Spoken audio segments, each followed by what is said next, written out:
細細聲話你知啊，海德園呢個望住墳景係咪就唔可以買啊？呢個將會係一個獨家嘅片段，淨係香港嘅平台嘅朋友先可以睇到。有請我哋香港最有型、最靚仔嘅風水師正心師傅。咦，係咪啊？喂，出嚟！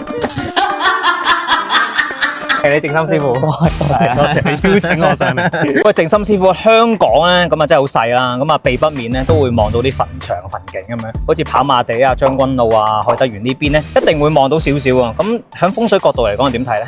我都唔介意正咁話你聽咧，其實對於樓嚟講咧，其實望到墳場咧，其實某程度可能係代表咗好風水。咁犀利？壯月咧都係一啲靚嘅名山或者一啲名月，咁佢哋通常都會係代表一個好嘅風水啦。咁啊，望到墳景會唔會咁好啊？會唔會又太近啊？咁樣咧？其實我哋風水學上咧，近遠咧係在於你嘅一個正常嘅視覺啦，睇下望唔望到啲字。哦，如果望到啲字咧，就叫做近。就算近都好啦，如果中間隔咗河啊、海啊或者啲樹林，咁呢度算唔算隔咗個樹林咧？即係呢啲位咁樣。其實呢度係遠到無倫啊！喺我嘅感覺度，係完全影響唔到嘅。特別係海德園呢度係兩邊都係叫做遠，係喺風水學上可以接近講得上係冇影響。